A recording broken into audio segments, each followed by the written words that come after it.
Confía en mí. Ellos se arrepentirán de esto. Esas fueron las primeras palabras que escuché de Richard Grant, aquel hombre de traje gris que cambiaría mi vida para siempre. Pero antes de hablarles de él, necesito que entiendan cómo llegué hasta ese momento, hasta ese instante en que mi mundo se derrumbó en medio de un aeropuerto extranjero. Me llamo María Dolores Almazán. Tengo 60 años. Y esta historia comienza en el lugar más improbable, el Aeropuerto Internacional de Miami, en una tarde de octubre del 2023. Yo estaba sentada en una de esas sillas metálicas incómodas, con mi maleta pequeña a un lado y mi bolso de mano sobre las piernas. Acababa de pasar 2 semanas visitando a mis hijos en Estados Unidos. Tomás, mi hijo mayor, vivía en un condominio elegante en Coral Gables. Paloma, mi hija menor, tenía un apartamento moderno en Brickell. Ambos me habían invitado con tanto entusiasmo que yo, ingenua, pensé que realmente querían pasar tiempo conmigo. Qué equivocada estaba. La visita había sido tensa. Tomás apenas me dirigía la palabra. Paloma siempre estaba ocupada con su teléfono. Las comidas eran silenciosas. Yo intentaba conversar, preguntar por sus vidas, pero recibía respuestas cortantes, miradas de fastidio. Me sentía como una intrusa en sus vidas perfectas. Esa mañana, mientras yo terminaba de empacar en la habitación de huéspedes de Tomás, escuché voces en la sala. Me acerqué despacio y los vi a los dos, mi hijo y mi hija, hablando en voz baja pero firme. «No podemos seguir manteniendo esta farsa», decía Paloma. «Ella espera que la tratemos como si todo estuviera bien, como si no recordáramos todo lo que nos hizo». «Lo sé», respondió Tomás, «pero ya está aquí. Solo faltan unas horas para que se vaya». «Unas horas de más», murmuró Paloma con desprecio. Sentí que el piso se movía bajo mis pies. ¿Qué era lo que yo les había hecho? Había trabajado toda mi vida para darles educación, comida, un techo. Había renunciado a mis sueños para que ellos cumplieran los suyos. ¿Y ahora, esto? No dije nada. Regresé a la habitación y terminé de empacar con lágrimas silenciosas rodando por mis mejillas. Tomás me llevó al aeropuerto. El viaje fue silencioso. Ni siquiera encendió la radio. Cuando llegamos a la terminal internacional, bajó mi maleta del auto y me la entregó sin mirarme a los ojos. «Buen viaje, mamá», dijo con una voz plana, vacía. Yo quise abrazarlo, pero él ya estaba subiendo de nuevo al auto. Me quedé ahí parada, viendo cómo se alejaba. Entonces respiré hondo y entré al aeropuerto. «Pronto estaré en casa», me dije. «Pronto todo esto quedará atrás». Llegué al mostrador de la aerolínea y entregué mi pasaporte. La empleada lo revisó, tecleó en su computadora y frunció el ceño. «Señora Almazán, hay un problema con su reserva». «¿Un problema?», pregunté, sintiendo que mi corazón empezaba a acelerarse. «Su vuelo ha sido cancelado». «¿Cancelado? Pero, ¿cómo? Yo tengo mi boleto confirmado desde hace semanas». La empleada tecleó de nuevo. «Según el sistema, la cancelación se realizó hace 1 hora, desde un dispositivo móvil registrado a nombre de Tomás Almazán». El mundo se detuvo. Tomás, mi hijo, había cancelado mi vuelo. «Debe ser un error», susurré, aunque sabía que no lo era. «Lo siento, señora, no puedo hacer nada. Si desea comprar un nuevo boleto». «Sí, por favor. ¿Cuánto cuesta?» $800. $800. Yo no tenía $800. Apenas había traído lo suficiente para algunos gastos menores durante la visita. Busqué en mi bolso, revisé cada compartimento, y entonces me di cuenta.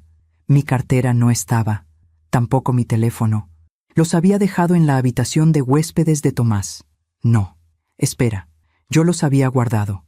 Estaba segura, pero ahora no estaban. Sentí que me faltaba el aire. Estaba en un país extranjero, sin dinero, sin teléfono, sin forma de regresar a casa, y mis propios hijos me habían dejado así. «Señora, ¿se encuentra bien?», preguntó la empleada. No pude responder, solo negué con la cabeza y me alejé del mostrador arrastrando mi maleta. Caminé sin rumbo por la terminal hasta que encontré un rincón tranquilo, cerca de una ventana enorme que daba a las pistas de aterrizaje. Me senté en el suelo, abrazando mis rodillas, tratando de no llorar en público. Pero las lágrimas salieron de todas formas, silenciosas, amargas, llenas de una tristeza que no tenía nombre. ¿Cómo pudieron hacerme esto? Pensaba una y otra vez. ¿Qué hice para merecer esto? No sé cuánto tiempo pasé ahí. Tal vez fueron minutos. Tal vez fue una hora. La gente pasaba a mi lado sin verme realmente. Yo era invisible. Una mujer de 60 años, sola y rota, en medio de una multitud indiferente. Y entonces escuché una voz. «Disculpe, señora, ¿se encuentra bien?» Levanté la vista. Frente a mí había un hombre de unos 65 años, alto, de cabello gris perfectamente peinado, vestido con un traje gris elegante pero sin corbata. Sus ojos eran de un color avellana claro, y en ellos había algo extraño, una mezcla de curiosidad y... ¿comprensión? «Estoy bien», mentí, secándome las lágrimas con el dorso de la mano. Él no se movió. Se quedó ahí, observándome con atención. Luego miró hacia el mostrador de la aerolínea, luego a mí de nuevo. «No parece que esté bien», dijo con una voz suave pero firme. Hablaba español con un acento estadounidense marcado, pero se le entendía perfectamente. «Perdone mi intromisión, pero acabo de ver lo que pasó en el mostrador. Escuché parte de la conversación. Yo no supe qué decir. Me sentí avergonzada. Él debió notar mi confusión porque se agachó levemente, quedando a mi altura. «Me llamo Richard», dijo. «Richard Grant, y creo que usted necesita ayuda». «No puedo aceptar ayuda de un extraño», susurré. Él sonrió tristemente. «Entiendo, pero puedo ver que sus propios hijos la han dejado aquí, sin nada». «¿Me equivoco?» Las lágrimas volvieron a brotar. No pude controlarlo. Él sacó un pañuelo de tela de su bolsillo y me lo ofreció. «Gracias», murmuré, tomándolo. Richard se quedó en silencio unos segundos, como si estuviera pensando. Luego dijo algo que jamás olvidaré. «Hace 3 años perdí a mi esposa. Cáncer. Ella era todo para mí. Y desde entonces he estado solo, muy solo». Hizo una pausa. «Hoy vine al aeropuerto a recibir a un socio de negocios, pero su vuelo se retrasó. Estaba a punto de irme cuando la vi a usted aquí, llorando, y algo en mi interior me dijo que no podía simplemente irme». Yo lo miré sin entender. Él continuó. «Sé que esto va a sonar extraño, tal vez incluso peligroso, pero tengo una propuesta». Mi corazón latió más rápido. ¿Una propuesta? ¿De un extraño? Richard se inclinó un poco más cerca y bajó la voz. «Finja que usted es mi esposa. Mi chofer está llegando en unos minutos. Venga conmigo a mi casa. Descanse, piense. Y mañana, si quiere, yo le compro un boleto de regreso a México sin ningún compromiso». Yo me quedé helada. ¿Estaba escuchando bien? «¿Por qué haría eso?», pregunté con desconfianza. «¿Qué quiere de mí?». Él sonrió de nuevo, pero esta vez su sonrisa era diferente. Había algo en ella, algo frío, calculador. «Confíe en mí», dijo, y sus ojos brillaron con una intensidad que me erizó la piel. «Ellos van a arrepentirse de esto». No sé qué fue lo que me hizo aceptar. Tal vez fue la desesperación. Tal vez fue el cansancio de tantos años cargando sola con todo. O tal vez, en el fondo, algo en la mirada de Richard Grant me dijo que él entendía mi dolor de una manera que nadie más podía. «Está bien», susurré finalmente. «Iré con usted, pero solo por esta noche». Richard asintió. «Solo por esta noche», repitió, aunque los dos sabíamos que esas palabras no eran del todo ciertas. 15 minutos después, un Mercedes negro se detuvo frente a la entrada del aeropuerto. Un chofer de uniforme bajó y abrió la puerta trasera.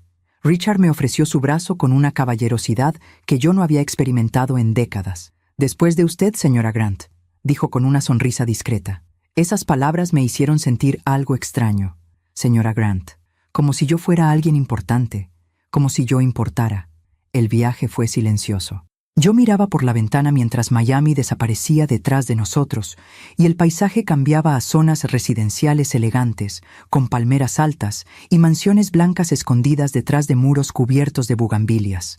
El chofer conducía con suavidad y Richard revisaba su teléfono en silencio, respetando mi necesidad de no hablar. Llegamos a una propiedad enorme en Coral Gables. Las rejas de hierro forjado se abrieron automáticamente y el auto avanzó por un camino de adoquines rodeado de jardines impecables. Al fondo, la casa se alzaba como algo salido de una revista. Arquitectura mediterránea, columnas blancas, balcones con barandales de hierro y una fuente de piedra en el centro del patio delantero. Yo me quedé sin palabras. Bienvenida, dijo Richard mientras el chofer abría mi puerta. Bajé despacio, sintiendo que mis piernas temblaban. Esto no podía ser real. Hace unas horas estaba llorando en el piso de un aeropuerto, y ahora estaba aquí. Richard me guió hacia la entrada principal. Un ama de llaves mayor, de cabello recogido en un moño perfecto, nos recibió con una reverencia discreta. «Buenas tardes, señor Grant», dijo con un acento caribeño suave. «Buenas tardes, Marta. Ella es la señora María Dolores. Será nuestra invitada. Por favor, prepara la habitación de huéspedes del ala este». «Enseguida, señor». Marta me miró con curiosidad, pero no hizo preguntas. Solo asintió y desapareció por un pasillo lateral. Richard me llevó a una sala enorme con techos altísimos, pisos de mármol claro y ventanales que daban a un jardín trasero donde se veía una piscina de agua cristalina. Los muebles eran elegantes pero cómodos. Sofás color crema, mesas de madera oscura, lámparas de cristal que proyectaban una luz cálida y acogedora. «Siéntese, por favor», dijo Richard, señalando uno de los sofás. Yo me senté con cuidado, como si temiera romper algo. Él se sentó frente a mí, en un sillón individual, y cruzó las piernas con una elegancia natural.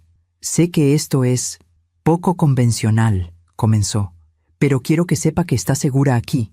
Nadie va a lastimarla. Nadie va a pedirle nada que usted no quiera dar». Yo asentí despacio. «¿Por qué está haciendo esto?», pregunté con voz temblorosa. «Ni siquiera me conoce». Richard sonrió tristemente. «Es verdad, no la conozco, pero reconozco el dolor cuando lo veo. Y el suyo es idéntico al que yo he sentido estos últimos años». Se puso de pie y caminó hacia una repisa donde había varias fotografías enmarcadas. Tomó una y me la mostró. En ella aparecía una mujer hermosa de cabello rubio, sonriendo frente a un mar turquesa. Junto a ella estaba un Richard más joven, abrazándola con una ternura que se podía sentir incluso a través del cristal del portarretratos. «Ella era Catherine», dijo con voz suave. «Mi esposa. Estuvimos casados 38 años. Murió en diciembre de 2020. Cáncer de páncreas. Yo sentí un nudo en la garganta. Lo siento mucho». «Gracias», dijo él, devolviendo la fotografía a su lugar. Los primeros meses después de su muerte fueron insoportables. Esta casa, tan grande, tan vacía, solo yo, Marta y el chofer, y un silencio que me estaba volviendo loco. Hizo una pausa, como si estuviera reviviendo esos días oscuros. Intenté llenar el vacío con trabajo. Tengo una empresa de bienes raíces, inversiones en varios países, pero el dinero no llena nada. Las reuniones, los contratos, los viajes de negocios, todo se sentía hueco. Yo lo escuchaba en silencio, sintiendo una conexión extraña con este hombre que apenas conocía. «Y hoy», continuó Richard, «cuando la vi a usted en ese aeropuerto, llorando sola, vi a Catherine. No físicamente, por supuesto, pero vi ese mismo dolor, esa misma soledad, y algo en mí me dijo que no podía dejarla ahí». Sus palabras me llegaron hondo, porque yo también había estado sola. Incluso cuando mis hijos aún vivían conmigo en México, yo ya estaba sola. Richard se sentó de nuevo. «No espero que me entienda. Ni siquiera espero que confíe en mí todavía. Solo le pido que descanse esta noche. Mañana hablaremos con calma». Yo asentí, sin saber qué más decir. Marta regresó unos minutos después y me llevó a la habitación de huéspedes. Era más grande que toda mi casa en México. Una cama king size con sábanas blancas impecables, un balcón privado con vista al jardín, un baño de mármol con una tina enorme. Sobre la cama había un camisón de seda y una bata suave. «Si necesita algo, señora, hay un timbre junto a la cama», dijo Marta con amabilidad. «Gracias», susurré. Cuando Marta se fue, yo me quedé parada en medio de esa habitación lujosa, sin saber si reír o llorar. Hace 12 horas estaba en la casa de mi hijo, sintiéndome como una carga. Ahora estaba aquí, en una mansión, siendo tratada como una reina. Me acerqué al balcón y abrí las puertas. El aire nocturno de Miami entró con una brisa tibia que olía a jazmín. Las luces del jardín iluminaban las palmeras y la piscina. Todo era tan hermoso, tan irreal. Y entonces, por primera vez en años, permití sentir algo que había enterrado muy hondo. Esperanza. Tal vez, solo tal vez, la vida aún tenía algo bueno reservado para mí. Esa noche dormí profundamente. Fue el primer sueño reparador que tuve en meses. No hubo pesadillas, no hubo angustia, solo un silencio cálido y reconfortante. A la mañana siguiente, desperté con el canto de los pájaros. Me levanté despacio, aún sintiendo la suavidad de las sábanas bajo mis dedos. Me bañé en esa tina enorme, con agua caliente que relajó cada músculo tenso de mi cuerpo. Cuando bajé al comedor, encontré a Richard sentado frente a una mesa larga, leyendo el periódico. Al verme, se puso de pie. «Buenos días, María Dolores. ¿Descansó bien?» «Sí», respondí con sinceridad. «Hace años que no dormía así». Él sonrió. «Me alegra escuchar eso. Marta preparó desayuno. Espero que tenga hambre». Y vaya que tenía hambre. Marta había preparado un festín. Huevos revueltos, tocino, frutas frescas, pan recién horneado, jugo de naranja natural, café aromático. Yo comí despacio, saboreando cada bocado. Richard me observaba con atención. «María Dolores, tengo una pregunta. Si no le molesta responder». «Dígame», dije, limpiándome los labios con una servilleta de tela bordada. «¿Qué pasó realmente con sus hijos?» Yo bajé la mirada. Las lágrimas amenazaron con regresar, pero las contuve. Respiré hondo. «No lo sé», admití con voz quebrada. «Durante años creí que teníamos una buena relación. Yo trabajé toda mi vida para darles todo. Su padre murió cuando ellos eran pequeños, un accidente de tránsito. Quedé viuda a los 32 años, con 2 niños y sin un solo peso en el banco». Richard escuchaba sin interrumpir. «Trabajé de todo. Limpiaba casas, vendía comida en la calle, cosía ropa para las vecinas. Nunca les faltó nada. Los mandé a buenas escuelas. Tomás estudió administración de empresas. Paloma estudió mercadotecnia. Los dos se fueron a vivir a Estados Unidos hace 10 años. Consiguieron buenos trabajos, se casaron, formaron sus vidas. Hice una pausa, sintiendo el peso de los recuerdos. Yo me quedé en México, sola, esperando sus llamadas que cada vez eran más escasas, sus visitas que nunca llegaban. Y cuando finalmente me invitaron a visitarlos, yo pensé que querían reconectar, que me extrañaban. Mi voz se quebró. Pero no fue así. Durante toda la visita me trataron como una extraña, como si yo fuera una carga. Y ayer descubrí que todo fue planeado. Cancelar mi vuelo, dejarme sin teléfono, sin dinero, como si quisieran deshacerse de mí. Richard cerró los ojos con pesar. «Lo siento mucho, María Dolores». «Yo también», susurré, «porque ahora entiendo que para ellos yo ya no existo». El silencio que siguió fue profundo. Richard se levantó y caminó hacia la ventana. Permaneció ahí unos segundos, mirando el jardín. Luego se volvió hacia mí. «¿Sabe qué? Creo que el destino nos juntó por una razón». Yo lo miré con curiosidad. «Tengo una propuesta», dijo. «Y sé que va a sonar loca, pero escúcheme hasta el final».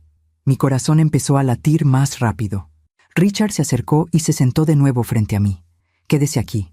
No solo esta noche. Quédese. El tiempo que necesite. Esta casa es demasiado grande para mí solo. Y usted necesita un lugar donde sanar». Yo negué con la cabeza. «No puedo aceptar eso. Sería abusar de su generosidad».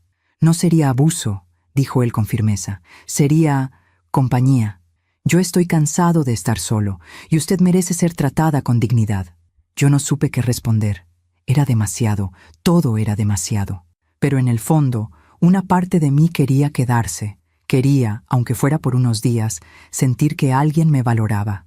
«Lo pensaré», dije finalmente. Richard asintió con una sonrisa. «Es todo lo que pido». Esa tarde, él tuvo que salir a una reunión de negocios. Yo me quedé en la casa, explorando los jardines, sentándome junto a la piscina, leyendo un libro que encontré en la biblioteca. Y por primera vez en mucho tiempo, me sentí en paz. Pero lo que yo no sabía era que esa paz era solo el comienzo de algo mucho más grande, algo que cambiaría mi vida para siempre. Los primeros días en la casa de Richard fueron como vivir en un sueño. Me despertaba cada mañana en esa habitación enorme, con las cortinas blancas moviéndose suavemente por la brisa del balcón. Desayunaba con él en el comedor. Conversaciones tranquilas sobre libros, música, recuerdos de tiempos mejores. Él era un hombre culto, educado, con un sentido del humor sutil que me hacía sonreír. Marta me trataba con un respeto que yo no había sentido en años. Me preguntaba qué quería comer, si necesitaba algo, si la temperatura de la habitación era adecuada. Pequeños detalles que me hacían sentir vista. Pasaron 5 días. Yo sabía que debía regresar a México, pero cada vez que pensaba en volver a mi casa vacía, a esas 4 paredes llenas de silencio, algo dentro de mí se resistía. Una tarde, mientras tomábamos café en el jardín, Richard me miró con esa intensidad que ya empezaba a conocer. «María Dolores, ¿puedo hacerle una pregunta personal?» «Claro», respondí, sintiendo una ligera tensión. «¿Ha intentado contactar a sus hijos?» Yo bajé la mirada hacia mi taza. «No, no tengo teléfono. Y aunque lo tuviera, ¿para qué? Ellos dejaron muy claro lo que piensan de mí». Richard asintió despacio. «Entiendo. Pero, ¿no le gustaría saber por qué lo hicieron? ¿No le gustaría confrontarlos?» «¿Para qué?», pregunté con amargura. ¿Para escuchar más mentiras? ¿Para que me digan que soy una carga, una molestia? No, Richard, ya no tengo fuerzas para eso». Él se inclinó hacia adelante. ¿Y si hubiera una manera de que ellos entendieran el daño que le hicieron? ¿De que sintieran lo que usted sintió? Yo lo miré confundida. ¿De qué habla? Richard sonrió de una manera extraña. No era una sonrisa cruel, pero tampoco era completamente amable. Era algo intermedio, algo calculado. «Hablemos claro, María Dolores. Usted es una mujer inteligente. Debe haber notado que yo no la invité a mi casa solo por compasión». Mi corazón empezó a latir más rápido. «¿Qué quiere decir?» Él suspiró y se recostó en su silla. «Tengo 67 años. Hace 3 años que Catherine murió. Y hace 6 meses recibí un diagnóstico». El mundo pareció detenerse. «¿Un diagnóstico?», repetí con voz temblorosa. Richard asintió. «Cáncer de pulmón, etapa avanzada. Los médicos me dieron entre 1 y 3 años de vida, tal vez menos. Sentí que el aire me faltaba». «Richard, lo siento tanto». Él levantó la mano. «No necesito condolencias. Ya pasé por esa etapa. Negación, ira, aceptación, todo eso. Ahora solo quiero vivir lo que me queda de vida con dignidad. Y no quiero hacerlo solo». Yo no sabía qué decir. Richard continuó. «Catherine y yo no tuvimos hijos. Ella no podía. Intentamos adoptar, pero en aquel entonces los procesos eran complicados. Así que toda mi vida construí un imperio de bienes raíces, inversiones, propiedades en 5 países. ¿Pero para qué? ¿Para dejarlo todo a fundaciones que ni siquiera conocen mi nombre?» Hizo una pausa. «O peor aún, para que mis sobrinos, que solo me buscan cuando necesitan dinero, se lo repartan como buitres». Yo entendí hacia dónde iba esto, pero no quise creerlo. «Cuando la vi en ese aeropuerto», dijo Richard con voz suave, «vi una oportunidad, no solo para ayudarla a usted, sino para ayudarme a mí mismo». «¿Qué me está proponiendo exactamente?», pregunté, sintiendo un temblor en mi voz. Richard se levantó y caminó hacia mí. Se arrodilló frente a mi silla, tomando mis manos entre las suyas. Sus ojos avellana me miraron con una mezcla de esperanza y tristeza. «Cásese conmigo, María Dolores». Yo me quedé paralizada. ¿Había escuchado bien? «No es una propuesta romántica», aclaró rápidamente. «No le estoy pidiendo que me ame. Solo le estoy pidiendo que sea mi compañera en esta última etapa, que esté conmigo en mis últimos meses, que esta casa no se sienta tan vacía». Yo retiré mis manos, sintiendo que todo esto era demasiado. «Richard, esto es locura, lo sé», dijo él poniéndose de pie. «Pero piénselo. Usted necesita un lugar donde estar, un propósito. Y yo necesito a alguien que me vea como un ser humano, no como un moribundo, alguien que me acompañe sin lástima». Hizo una pausa. «Y cuando yo muera, todo lo que tengo será suyo. Esta casa, las propiedades, las cuentas bancarias, todo». Yo me levanté bruscamente. «¿Me está comprando?» «No», dijo Richard con firmeza. «Le estoy ofreciendo una salida, una nueva vida. Y a cambio, yo tendré paz en mis últimos días». Yo caminé hacia el otro lado del jardín, necesitando espacio. Esto era demasiado. Todo era demasiado. «¿Y qué hay de mis hijos?», pregunté de repente, dándome la vuelta. «¿Qué pensarán cuando sepan que me casé con un millonario?» La sonrisa de Richard regresó. Esa sonrisa calculada. «Exactamente», dijo. Imagínese sus caras cuando descubran que la mujer que abandonaron en un aeropuerto ahora es la esposa de un multimillonario. Imagínese cuando intenten contactarla, pedir perdón, pedir ayuda, y usted tenga el poder de decir que no. Algo en mi interior se removió. No era venganza. No exactamente. Era justicia. Piénselo, insistió Richard. No me dé una respuesta ahora. Tómese unos días, una semana, el tiempo que necesite, pero sepa que esta oferta es genuina y que yo realmente necesito esto. Yo asentí despacio, sin poder procesar todo lo que acababa de escuchar. Esa noche no pude dormir. Me quedé despierta en la cama, mirando el techo, pensando en todo. En mis hijos, en mi vida en México, en este hombre enfermo que me estaba ofreciendo una salida que jamás imaginé. ¿Era correcto? ¿Era moral? ¿O era simplemente una anciana desesperada aferrándose a cualquier tabla en medio del naufragio? No lo sabía. Pero algo me quedó claro esa noche. Ya no quería regresar a ser la María Dolores que lloraba en el piso de un aeropuerto. Ya no quería ser invisible. Pasaron 3 días. Richard no volvió a mencionar el tema. Seguíamos desayunando juntos, conversando, compartiendo silencios cómodos. Pero yo sabía que él estaba esperando mi respuesta. Una mañana, mientras tomábamos café, él tosió. Fue una tos seca, prolongada, que lo obligó a llevarse la mano al pecho. Cuando la apartó, vi una pequeña mancha de sangre en su pañuelo de tela.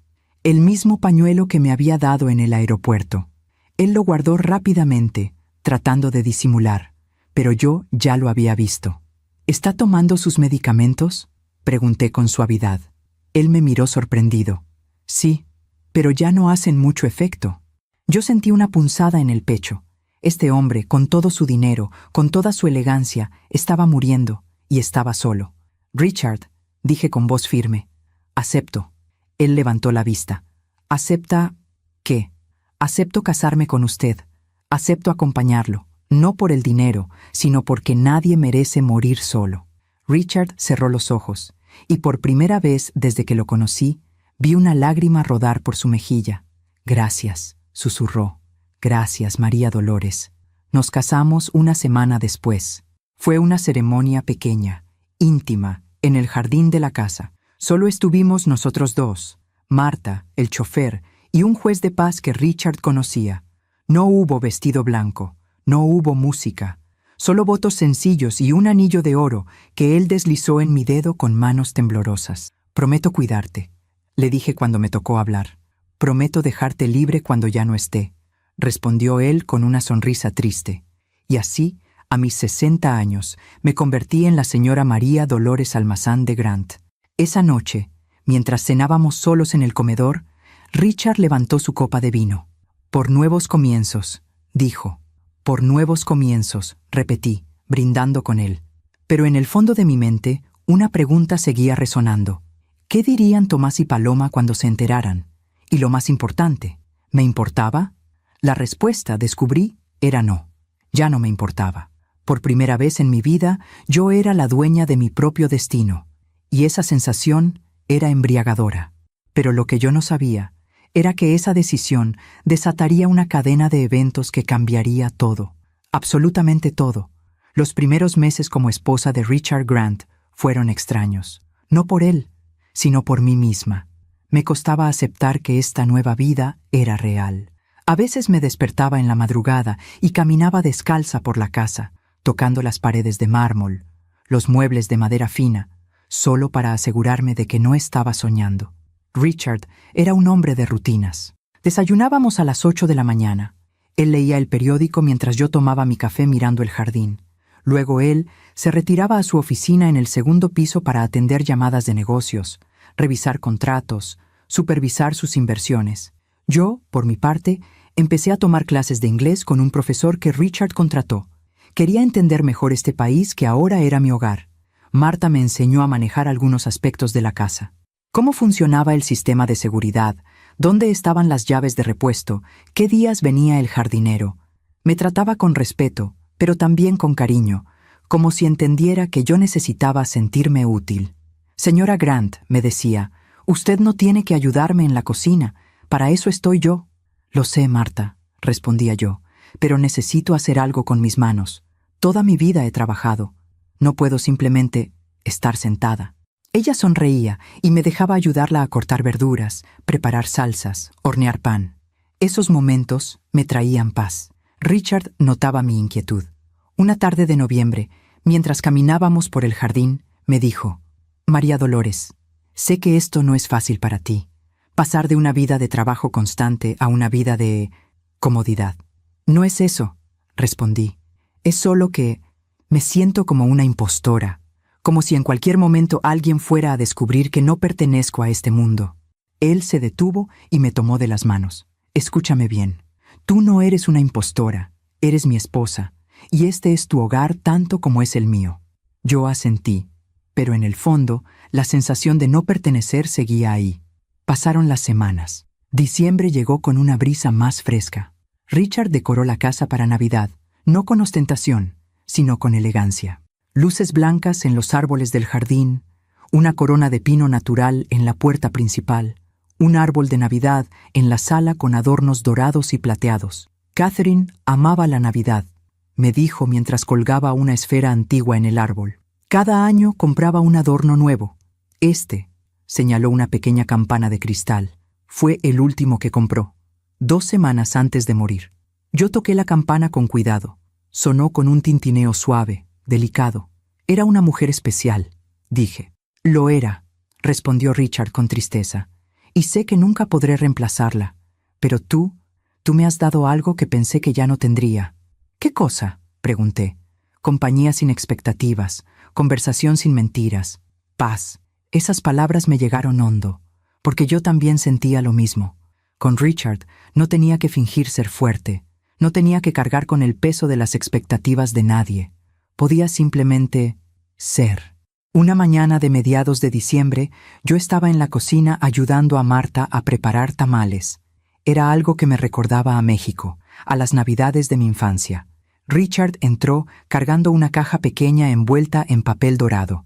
«Para ti», dijo, extendiéndome la caja. «¿Qué es?», pregunté, secándome las manos en el delantal. «Un regalo de Navidad adelantado. Ábrelo». Yo abrí la caja con cuidado. Dentro había un teléfono celular nuevo, de última generación. «Richard, esto es demasiado...» «No», interrumpió. «Es necesario. Has estado aquí casi 2 meses y no has podido contactar a nadie en México. Tus amigas, tus vecinos, ellos deben estar preocupados». Tenía razón. Yo había dejado México sin avisar, sin despedirme, sin explicaciones. «Gracias», susurré, abrazando el teléfono contra mi pecho. Esa noche me senté en mi habitación con el teléfono en las manos. Richard ya me había configurado todo. Solo tenía que encenderlo y marcar. Llamé a mi vecina, doña Refugio, una mujer de 70 años que vivía en la casa de al lado en México. Ella respondió al tercer timbrazo. «¿Bueno?», dijo con su voz rasposa. «Doña Refugio, soy yo, María Dolores». Hubo un silencio. Luego un grito. «María Dolores, Dios mío, ¿dónde estás? Llevamos semanas buscándote. Tu casa está cerrada, nadie sabía nada. Hasta pensé que te había pasado algo terrible». Yo sentí una punzada de culpa. «Lo siento, doña Refugio. Es que todo pasó muy rápido. Fui a visitar a mis hijos a Estados Unidos y decidí quedarme un tiempo más». «¿Quedarte? ¿Allá con tus hijos?». Había sorpresa en su voz. «Algo así», mentí. «Estoy bien. Solo quería avisarle que estoy bien». «Gracias a Dios, hija. Ya me tenías con el pendiente. Bueno, cuídate mucho. Y avísame cuando regreses». «Lo haré», prometí, aunque sabía que no regresaría. No pronto, al menos. Colgué y me quedé mirando el teléfono. Tenía el número de Tomás, el número de Paloma. Podía llamarlos. Podía decirles dónde estaba. Podía, pero no lo hice. No quería escuchar sus voces. No quería sus excusas. No quería su desprecio. Así que guardé el teléfono en el cajón de la mesa de noche y traté de dormir. A veces confiamos demasiado en quienes no debemos. ¿Tú también te has decepcionado de alguien que amabas? Cuéntame tu historia en los comentarios. Quiero leerte. Los días pasaban. Richard empezó a cansarse más rápido. Sus sesiones de trabajo se acortaban. Algunas tardes lo encontraba dormido en su oficina, con la cabeza recostada sobre el escritorio. Yo entraba despacio, lo cubría con una manta y me quedaba sentada en el sillón cercano, leyendo un libro en silencio, solo para que no se sintiera solo cuando despertara. Una noche de finales de diciembre, durante la cena, Richard tosió de nuevo. Esta vez fue peor. La tos lo dobló sobre sí mismo, luchando por respirar. Corrí hacia él, sosteniéndolo por los hombros. «Estoy bien», jadeó cuando finalmente pudo hablar. «Solo necesito un momento». Pero no estaba bien. Yo lo sabía. Y él también. «¿Cuándo fue tu última cita con el doctor?», pregunté. «Hace 2 semanas», admitió. «Me dijo que el tratamiento ya no está funcionando, que debo prepararme». «¿Prepararte para qué?». Él me miró con esos ojos avellana que ahora parecían más cansados, más tristes. «Para el final». Yo sentí que el piso se movía bajo mis pies. Sabía que este día llegaría. Sabía desde el principio que Richard estaba enfermo, pero escucharlo decir esas palabras tan directamente me golpeó de una manera que no esperaba. «¿Cuánto tiempo?», pregunté con voz temblorosa. 6 meses, tal vez menos, tal vez 1 año si tengo suerte. Yo me dejé caer en la silla frente a él. «Richard, no llores», dijo suavemente. «Por favor, no llores. Ya tuve suficiente de lágrimas con Catherine. Contigo quiero que todo sea diferente». «¿Cómo puedo no llorar?», susurré. «Ya te tomé cariño. Ya eres importante para mí». Él sonrió. «Y tú para mí. Por eso necesito pedirte algo». «Lo que sea», dije sin dudar. «Cuando llegue el momento, cuando yo ya no pueda valerme por mí mismo, no me lleves a un hospital. Quiero morir aquí, en mi casa, en mi cama, con dignidad». Yo asentí, aunque cada palabra me partía el corazón. «Te lo prometo», dije. Richard extendió su mano y yo la tomé.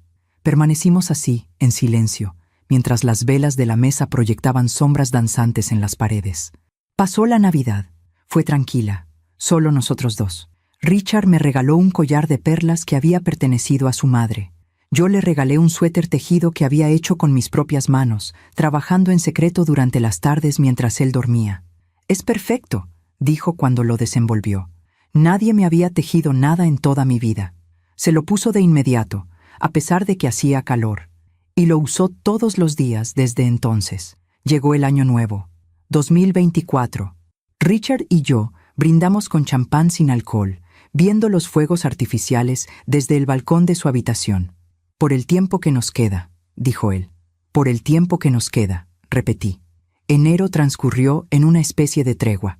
Richard tuvo días buenos y días malos. En los días buenos, caminábamos por el jardín, leíamos juntos, veíamos películas antiguas que él amaba. En los días malos, yo me quedaba a su lado, sosteniéndole la mano, leyéndole en voz alta, ayudándole a tomar sus medicamentos. Marta me enseñó a preparar los alimentos blandos que él ahora necesitaba. Sopas cremosas, purés suaves, jugos naturales. Poco a poco, yo me convertí en su cuidadora principal, y extrañamente, no me molestaba. Todo lo contrario. Sentía que finalmente tenía un propósito. Una tarde de febrero, mientras yo le daba de comer una sopa de verduras, Richard me dijo: «María Dolores, necesito que sepas algo». «Dime», respondí, limpiándole la comisura de los labios con una servilleta. «Ya hice todos los arreglos legales. Mi abogado tiene instrucciones claras. Cuando yo muera, todo pasa a tu nombre. La casa, las propiedades, las cuentas bancarias, las inversiones, todo. Richard, no tienes que...». «Sí tengo que hacerlo», interrumpió con firmeza. «Y quiero que me prometas algo más». «¿Qué?». «Cuando yo ya no esté, vive plenamente, viaja, compra lo que quieras, haz lo que nunca pudiste hacer. No te encierres en el luto como yo lo hice con Catherine. Prométemelo». Yo sentí lágrimas rodando por mis mejillas. «Te lo prometo». Él sonrió débilmente. «Buena chica». Esa noche, cuando Richard ya dormía, yo me senté en el balcón de mi habitación. Miré el cielo estrellado de Miami y pensé en mi vida. Hace apenas 4 meses, yo era una mujer abandonada en un aeropuerto, invisible, rota, sin valor para nadie. Ahora era la esposa de un hombre moribundo que me estaba dejando una fortuna. ¿Era esto justo? ¿Era correcto? No lo sabía, pero lo que sí sabía era que, por primera vez en décadas, alguien me necesitaba. y yo estaba dispuesta a estar ahí hasta el final, sin importar lo que viniera después. Marzo llegó con un calor húmedo que hacía que las tardes en Miami fueran casi insoportables. Richard pasaba más tiempo en su habitación, con el aire acondicionado encendido, descansando entre almohadas que yo acomodaba cuidadosamente para que pudiera respirar mejor. Su salud se deterioraba de manera visible. Ya no bajaba a desayunar. Yo le llevaba la comida a la habitación en bandejas elegantes que Marta preparaba con esmero, aunque él apenas probaba unos bocados. Su apetito había desaparecido casi por completo. Una mañana, mientras yo le ayudaba a incorporarse para tomar sus medicamentos, noté que había perdido mucho peso. Sus manos, que alguna vez fueron fuertes, ahora parecían frágiles, casi translúcidas bajo la luz del sol que entraba por la ventana. «Estás pensando demasiado», dijo él con una sonrisa débil. «Puedo ver las rueditas de tu cerebro girando». Yo sonreí a pesar de la tristeza. «Solo me preocupo por ti. Lo sé, y te lo agradezco». Hizo una pausa. «María Dolores, ¿puedo pedirte un favor?» «Claro. Ve al estudio en el primer piso. En el cajón superior derecho del escritorio hay una carpeta azul.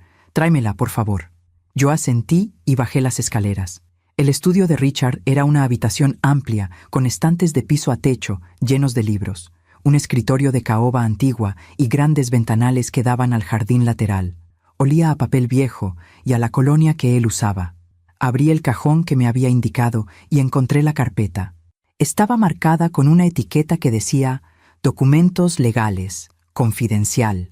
No la abrí, respetando su privacidad, pero sentí el peso de lo que contenía. Cuando regresé a la habitación, Richard la tomó con manos temblorosas. «Aquí está todo», dijo, abriendo la carpeta.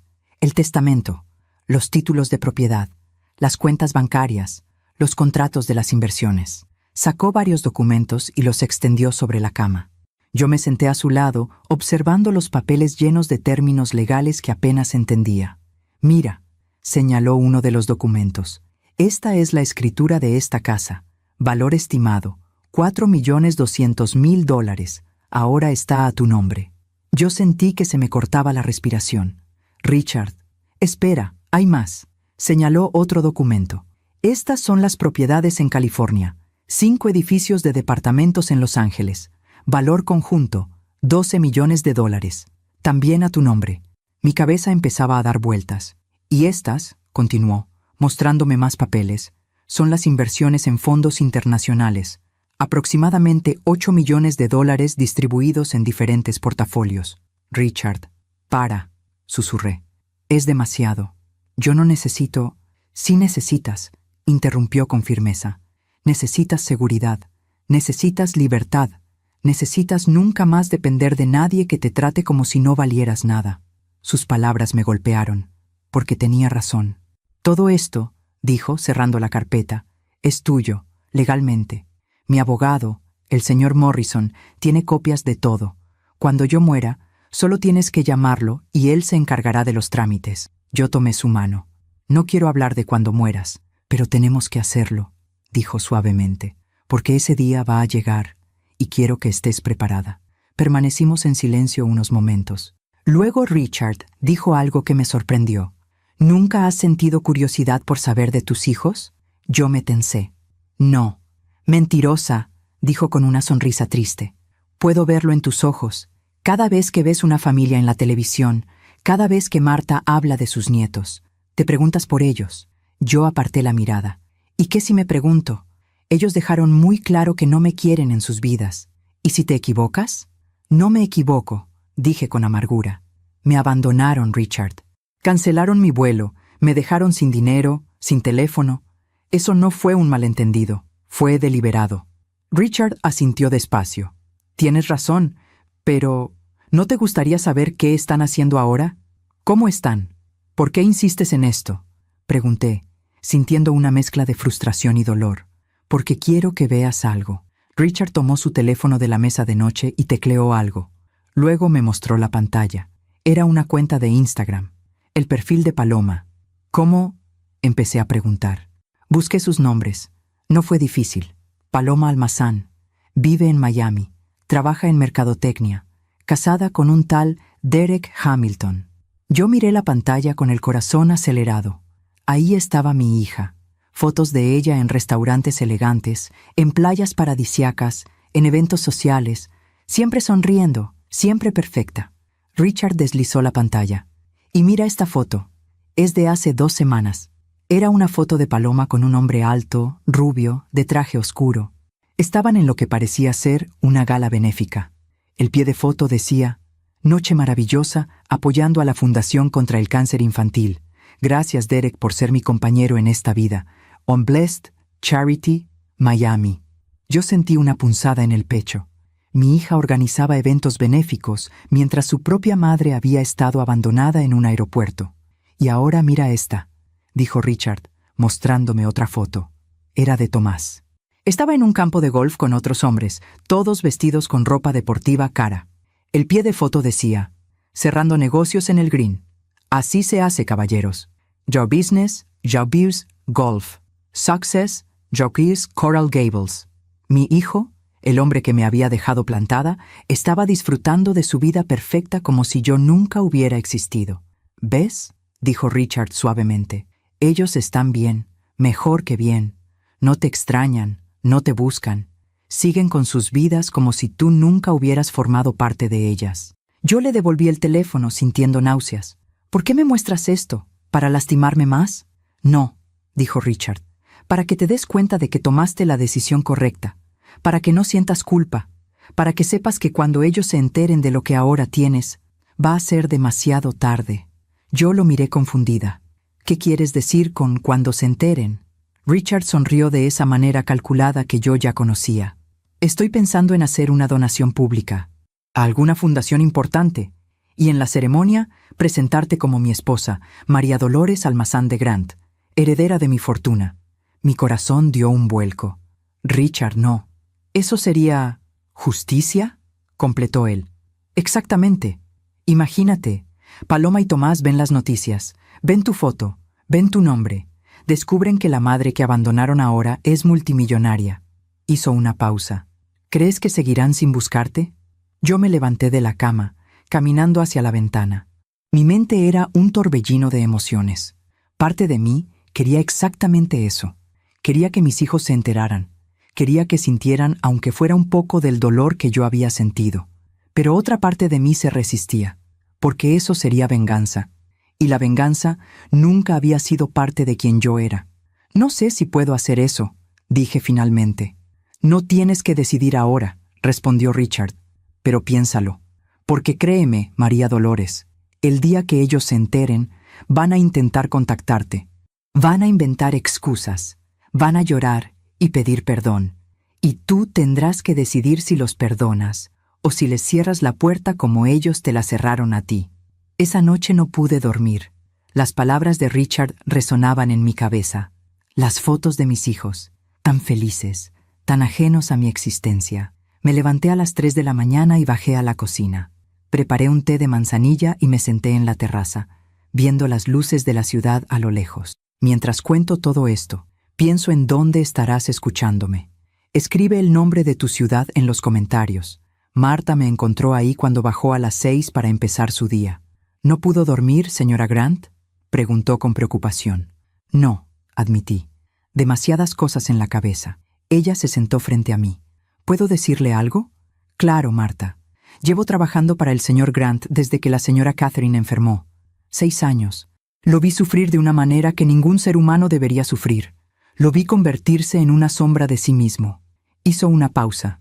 Pero desde que usted llegó, lo he visto sonreír de nuevo, despertar con ganas de vivir un día más.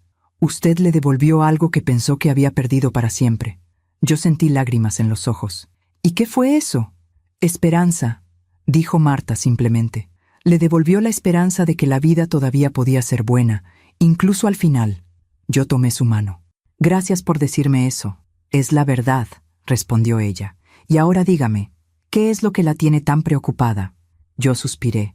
Mis hijos. Richard me mostró sus redes sociales. Están bien, mejor que bien. Y yo sigo sin existir para ellos. Marta asintió con comprensión. ¿Sabe qué pienso? Que usted merece gente que la valore estando presente, no cuando descubran que tiene algo que ellos quieren. Sus palabras eran simples pero profundas. Tiene razón, dije. Completamente razón. Los días siguientes fueron tranquilos. Richard dormía mucho. El doctor venía 3 veces por semana para ajustar sus medicamentos, revisar sus signos vitales. Siempre salía de la habitación con la misma expresión, preocupación mal disimulada.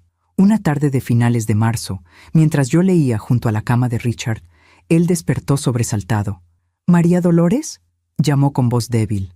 «Estoy aquí», dije, tomando su mano. «Tuve un sueño», murmuró. «Soñé que Catherine y yo estábamos en nuestra casa de Vermont. Era otoño.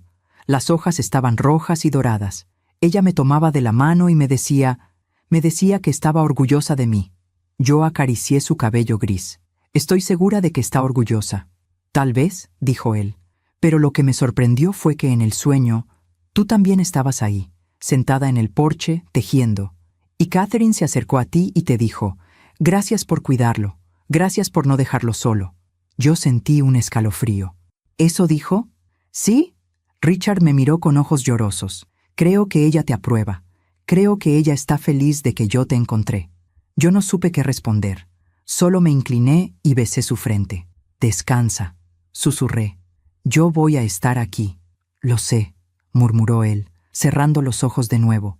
Y en ese momento entendí algo. Esto ya no era solo un acuerdo. Ya no era solo compañía mutua. Yo realmente amaba a este hombre. No de la manera romántica tradicional, pero lo amaba como se ama a alguien que te salvó cuando más lo necesitabas, y estaba dispuesta a acompañarlo hasta el final, sin importar cuánto doliera. Abril trajo consigo una calma tensa. Richard tenía días en los que parecía mejorar un poco, donde podía sentarse en el balcón de su habitación y tomar café mientras veíamos el amanecer juntos. Pero esos días eran cada vez menos frecuentes. El doctor Morrison, su médico personal, me llevó aparte una mañana después de una de sus visitas de rutina. «Señora Grant, necesito hablar con usted», dijo con seriedad. Bajamos al estudio. Él cerró la puerta con cuidado y me pidió que me sentara. «El señor Grant está entrando en la fase final», dijo sin rodeos. «Sus pulmones están funcionando a menos del 40%. El cáncer se ha extendido a otros órganos. Calculamos que le quedan entre 2 y 4 meses, tal vez menos». Yo sentí que el aire me faltaba. Sabía que este momento llegaría, pero escucharlo en voz alta era diferente. «¿Hay algo que podamos hacer?», pregunté con voz temblorosa.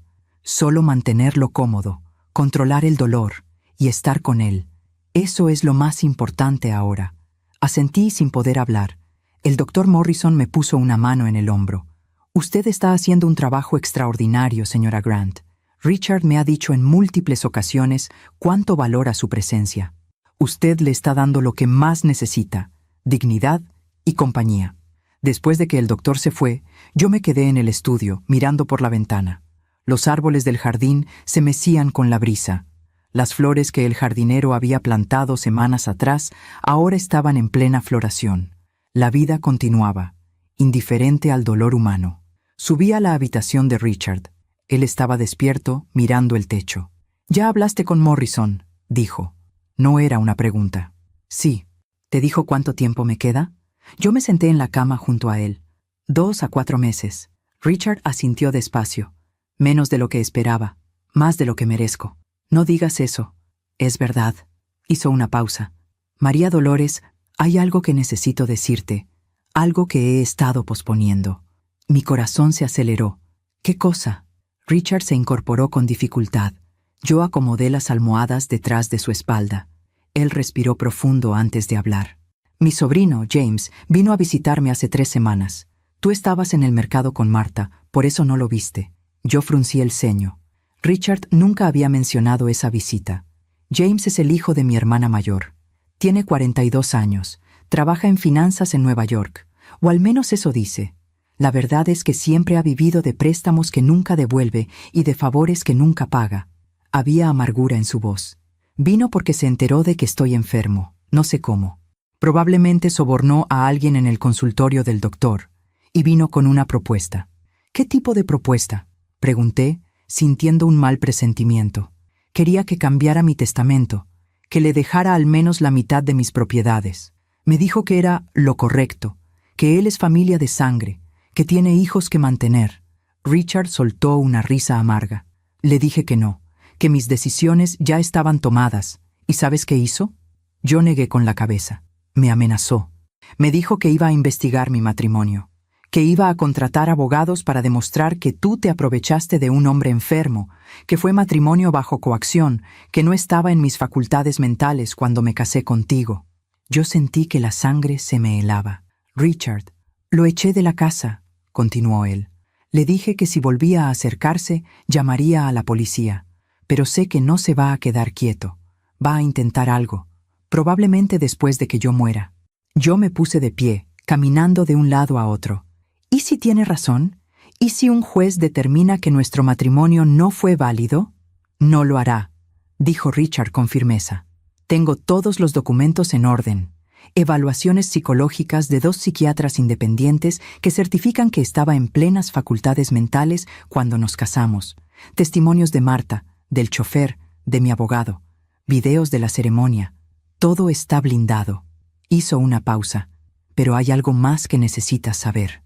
Algo sobre James y sobre tus hijos. Yo me detuve en seco. ¿Mis hijos? ¿Qué tienen que ver ellos? Richard me hizo una señal para que me acercara. Tomó su teléfono y me mostró la pantalla. Era un mensaje de texto, de un número desconocido, fechado 3 días atrás. El mensaje decía: Señor Grant, soy Tomás Almazán, hijo de María Dolores. Necesito hablar con usted urgentemente sobre mi madre. Por favor, llámeme a este número. Yo sentí que el mundo giraba. ¿Tomás te escribió? Sí. Y no fue el único. Richard deslizó la pantalla. Otro mensaje. Este de Paloma. Señor Grant, disculpe la intromisión. Soy Paloma, hija de María Dolores Almazán. Hemos estado tratando de contactar a nuestra madre sin éxito. Sabemos que está con usted.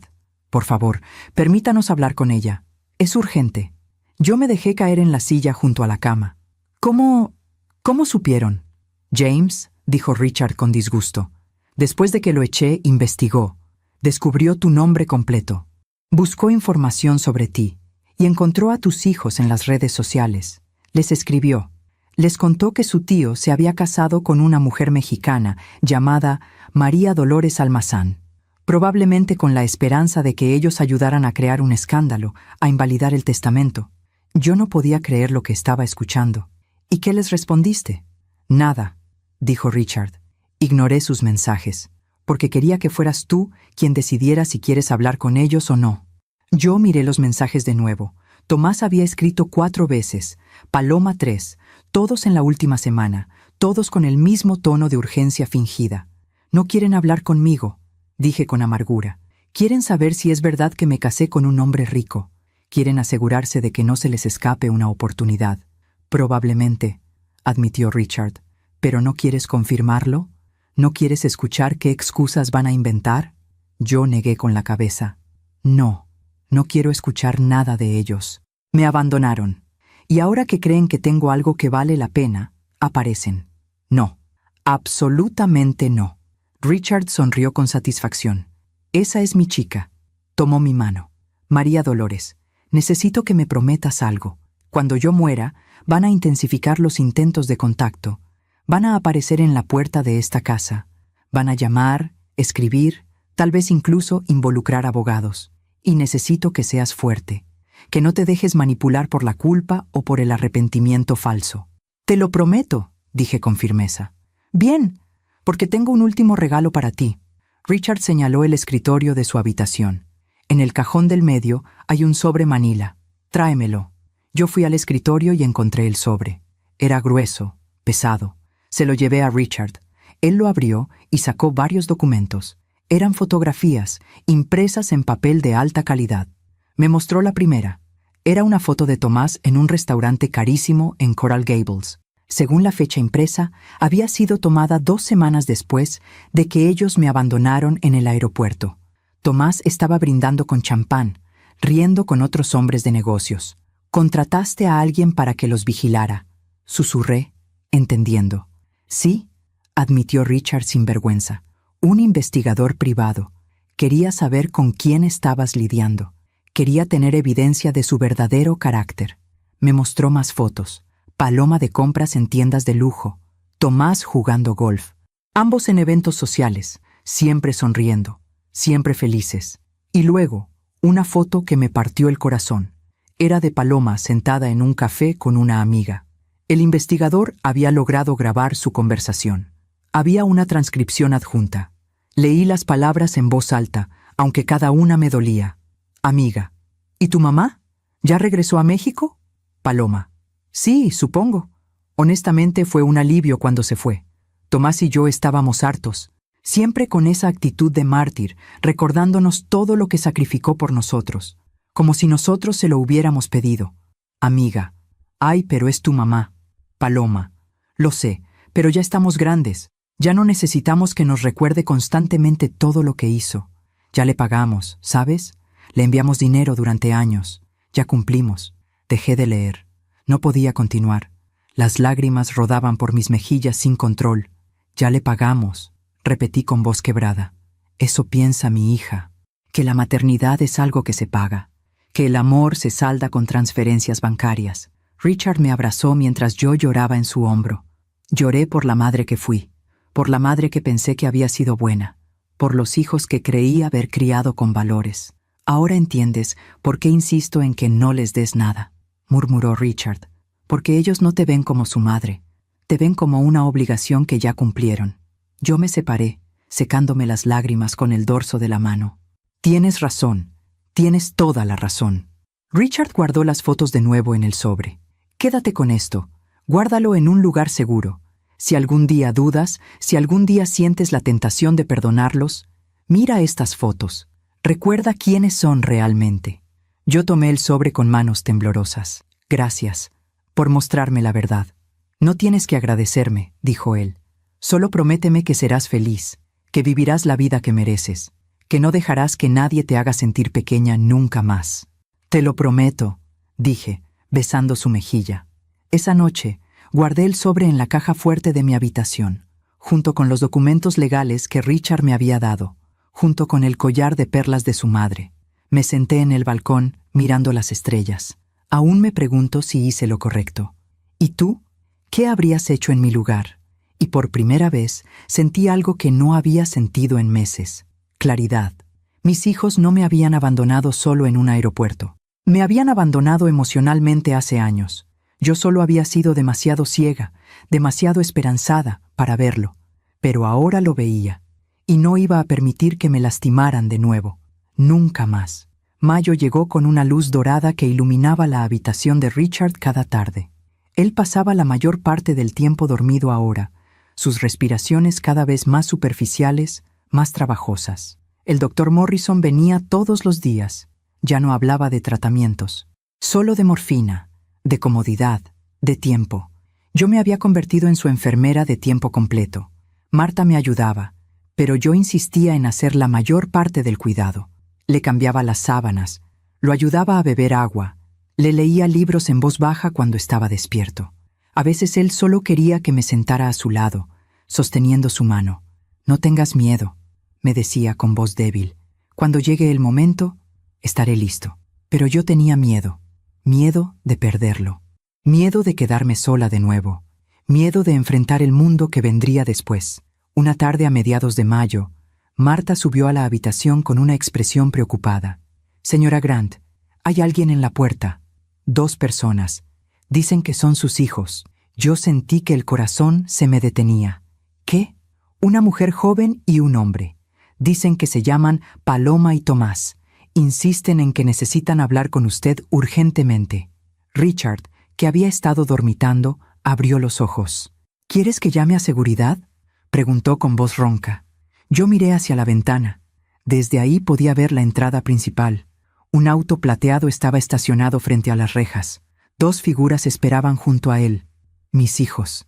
Habían pasado 7 meses desde la última vez que los vi.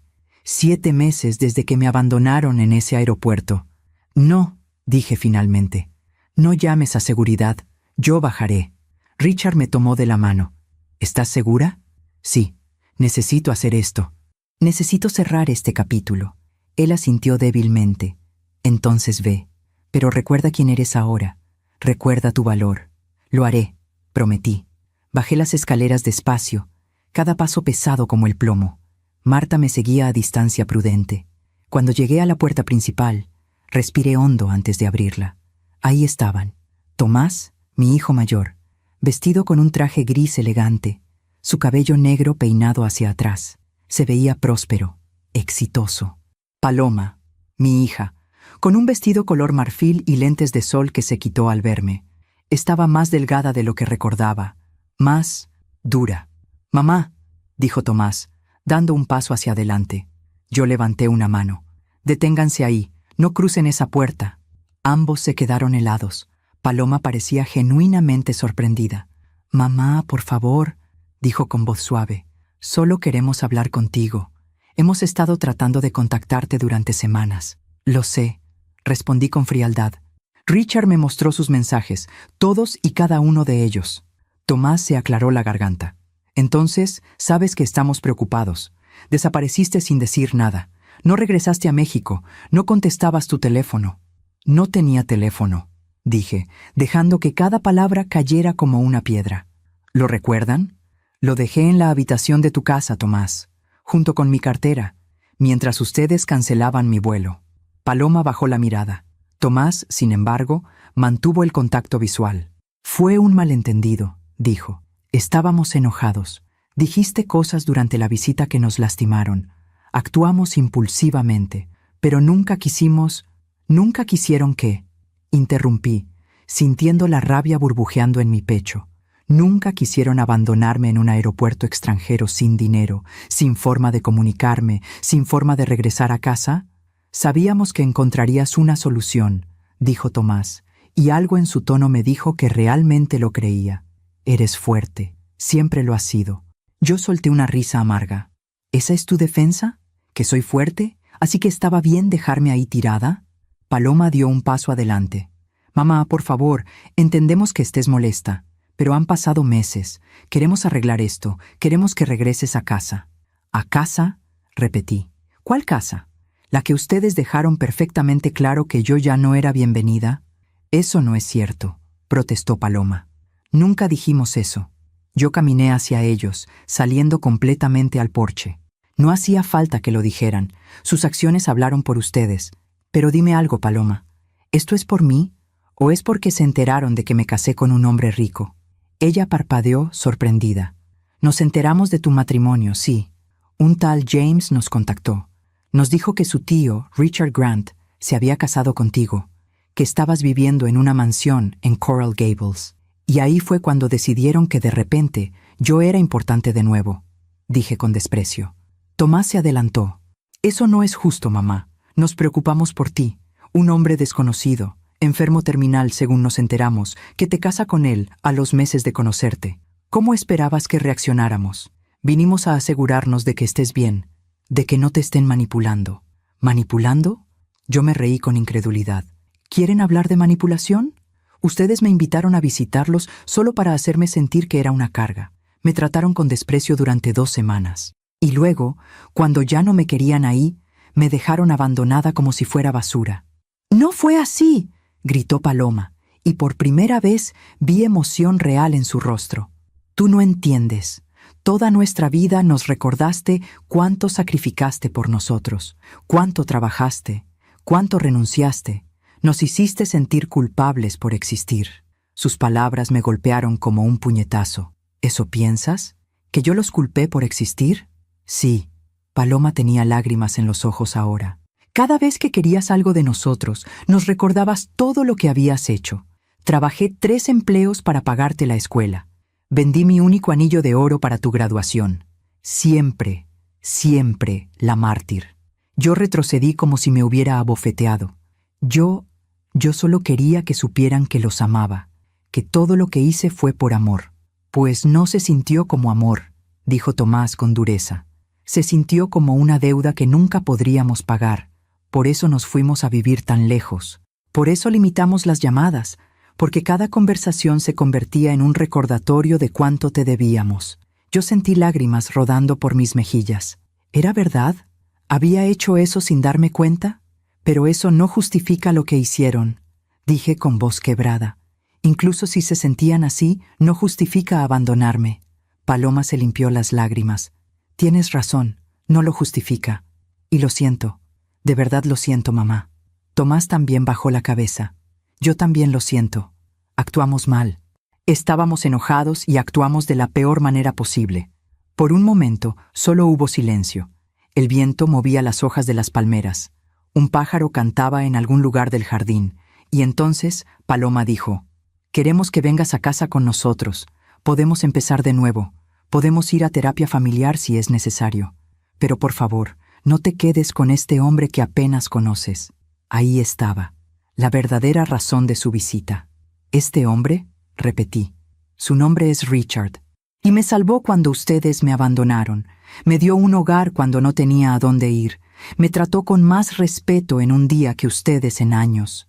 Está enfermo terminal», dijo Tomás. «Y tú eres su esposa. Cuando muera, vas a heredar todo. ¿No ves cómo se ve eso? ¿No ves que la gente va a pensar que te aprovechaste de un hombre vulnerable? Que piensen lo que quieran», dije con firmeza. «Yo sé la verdad. Richard y yo nos ayudamos mutuamente. Él me dio seguridad y yo le di compañía. Fue un acuerdo honesto entre dos personas solas». «¿Un acuerdo?». Paloma parecía horrorizada. «¿Te casaste por un acuerdo? ¿No por amor?». «El amor tiene muchas formas», respondí. «Y sí, llegué a amar a Richard. No de la manera que ustedes entienden, pero lo amo. Y él me ama. Más de lo que ustedes me han amado en años». Tomás negó con la cabeza. «No podemos permitir esto. Es nuestra responsabilidad protegerte». «¿Protegerme?». Yo me reí sin humor. «¿Ahora soy su responsabilidad? Qué conveniente. Cuando me necesitaban, yo era la mártir insoportable. Ahora que tengo algo, soy su responsabilidad». Di un paso atrás hacia la puerta. «Quiero que se vayan, ahora». «Mamá, por favor», empezó Paloma. «No». Mi voz resonó con una fuerza que yo no sabía que tenía. «Tuvieron 7 meses para buscarme, 7 meses para preocuparse, pero solo aparecen ahora, cuando saben que estoy casada con un hombre rico. No me subestimen. Sé exactamente qué es lo que quieren». Tomás apretó la mandíbula. «¿Estás cometiendo un error?». «Tal vez», admití. «Pero es mi error, mi vida, mi decisión, y ya no tienen voz ni voto en ella». Paloma se cubrió la boca, llorando. «¿Entonces eso es todo? ¿Ya no somos tu familia?». Yo sentí que algo se quebraba dentro de mí, algo que había estado sosteniéndome durante 60 años. Ustedes dejaron de ser mi familia el día que me abandonaron en ese aeropuerto. Yo solo tardé en darme cuenta.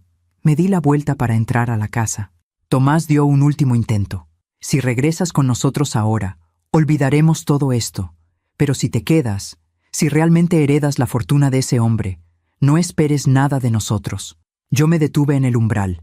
Sin voltearme dije: «Nunca esperé nada de ustedes. Ese fue mi error, pero no volveré a cometerlo». Entré a la casa y cerré la puerta. Escuché el motor del auto encenderse. Escuché cómo se alejaban, y entonces me derrumbé. Marta corrió hacia mí, sosteniéndome mientras yo lloraba en el piso del recibidor. Lloré por los hijos que creí tener. Lloré por la madre que pensé que fui.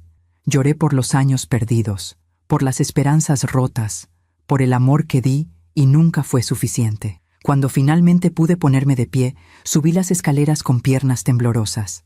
Richard estaba despierto, esperándome. «¿Cómo estuvo?», preguntó con suavidad. «Terrible, perfecto, necesario». Me senté en la cama junto a él. Richard me abrazó con los brazos débiles que le quedaban. «Estoy orgulloso de ti», murmuró. «Yo también», susurré. «Por primera vez en mi vida, estoy orgullosa de mí misma». Esa noche, Richard empeoró. Su respiración se volvió irregular. El doctor Morrison vino y aumentó la dosis de morfina. «Es cuestión de días», me dijo en voz baja. Yo asentí, sin poder hablar. Los siguientes 5 días fueron los más difíciles de mi vida. Richard entraba y salía de la conciencia. A veces me reconocía. A veces llamaba a Catherine. A veces solo gemía de dolor hasta que la morfina hacía efecto. Yo no me separé de su lado. Dormía en un sillón junto a su cama. Le sostenía la mano. Le hablaba aunque no estuviera segura de que pudiera escucharme. «Gracias por encontrarme», le decía. «Gracias por verme cuando yo era invisible. Gracias por darme la fuerza para saber quién soy». El 5.º día, Justo después del amanecer, Richard abrió los ojos con claridad por última vez. María Dolores, susurró. Estoy aquí, dije, inclinándome cerca. Viviste tu vida para otros. Ahora vívela para ti. Prométemelo. Te lo prometo. Él sonrió, una sonrisa débil pero genuina. Buena chica. Y entonces cerró los ojos. Su última respiración fue un suspiro suave, casi pacífico. Richard Grant murió a las 6:14 de la mañana del 22 de mayo de 2024, con su mano en la mía. Y yo, María Dolores Almazán de Grant, me quedé sentada junto a su cuerpo durante 1 hora entera, sosteniendo su mano fría, llorando lágrimas que eran tanto de tristeza como de gratitud, porque este hombre, en sus últimos meses de vida, me había dado más de lo que nadie me había dado en 60 años. Me había dado mi dignidad de vuelta. Los días después de la muerte de Richard pasaron en una neblina extraña. El funeral fue pequeño, íntimo, tal como él lo había pedido. Solo estuvimos Marta, el chofer, el señor Morrison, su abogado, el doctor Morrison y yo. No hubo flores ostentosas, no hubo discursos largos, solo una ceremonia sencilla en un cementerio tranquilo donde Catherine ya descansaba. Cuando bajaron el ataúd a la tierra, junto al de su esposa, yo coloqué sobre él el pañuelo de tela que Richard me había dado aquel primer día en el aeropuerto, el mismo que había usado para secarse la sangre cuando tosía, el mismo que se había convertido en un símbolo silencioso de nuestra conexión. Descansa junto a ella, susurré, y gracias por todo. De regreso a la casa, el señor Morrison me pidió que nos reuniéramos en el estudio. Era un hombre mayor, de 70 años, con lentes de montura dorada y un traje impecable. Había sido el abogado de Richard durante 30 años. Señora Grant, comenzó con voz formal pero amable. Sé que este es un momento muy difícil para usted, pero hay asuntos legales que debemos atender. Yo asentí, sentándome en uno de los sillones de cuero. Marta me había traído un té que yo sostenía entre mis manos sin beber. El señor Morrison abrió su maletín y sacó varios documentos. El señor Grant fue muy meticuloso con su planificación patrimonial. Todo está en orden perfecto. No habrá problemas legales, se lo aseguro. Extendió el primer documento hacia mí. Este es el testamento. Como usted ya sabe, el señor Grant le dejó la totalidad de sus bienes. Esta propiedad, valuada actualmente en $4.400.000, los 5 edificios de apartamentos en Los Ángeles, valuados en conjunto en $12.800.000, las inversiones en diversos fondos, que ascienden a $8.200.000, y las cuentas bancarias personales, que suman aproximadamente $3 millones. Hizo una pausa. En total, señora Grant, usted es ahora la propietaria de un patrimonio valuado en aproximadamente $28.400.000. Yo escuché las cifras sin poder procesarlas realmente. $28 millones. Era una cantidad que mi mente no podía comprender. Hace 8 meses, yo estaba llorando en el piso de un aeropuerto sin un solo peso. ¿Y ahora? ¿Hay alguna disputa legal?, pregunté, recordando las amenazas del sobrino James. El señor Morrison sonrió ligeramente. El señor James Grant intentó presentar una objeción, alegando influencia indebida, pero tenemos documentación exhaustiva que prueba que el señor Richard Grant estaba en plenas facultades mentales cuando contrajo matrimonio con usted y cuando actualizó su testamento. Evaluaciones psicológicas, testimonios de médicos independientes, videos de la ceremonia, todo. Sacó otro documento. Además, el señor Grant dejó instrucciones muy claras. Si alguien de su familia intenta disputar el testamento, automáticamente queda excluido de un fondo fiduciario de $500.000 que él dejó específicamente para caridad.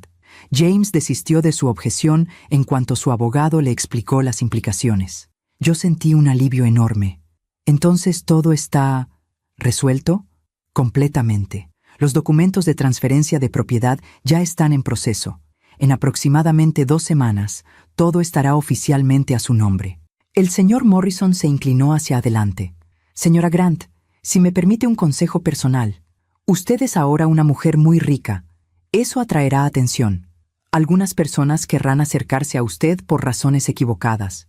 Le recomiendo que sea cuidadosa, que confíe en pocas personas y que considere contratar a un asesor financiero de confianza para ayudarla a manejar estos activos. ¿Usted podría recomendarme a alguien? Por supuesto. De hecho, tengo 3 nombres que puedo darle. Personas con quienes el señor Grant trabajó durante años y en quienes confiaba plenamente. Yo asentí, agradecida. Gracias. El señor Morrison se puso de pie. Si necesita cualquier cosa, no dude en llamarme. El señor Grant me dejó instrucciones de ayudarla en todo lo que necesite durante el primer año, sin costo adicional. Considérelo su último regalo para usted. Después de que el abogado se fue, yo me quedé sola en el estudio. Miré a mi alrededor. Esta casa, este estudio, todo esto era ahora mío. Me levanté y caminé hasta la repisa donde estaba la fotografía de Richard y Catherine. La tomé entre mis manos. Cuidaré bien de todo, le dije a la foto.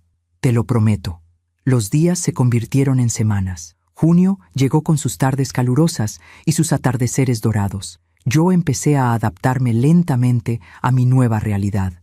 Contraté a uno de los asesores financieros que el señor Morrison recomendó.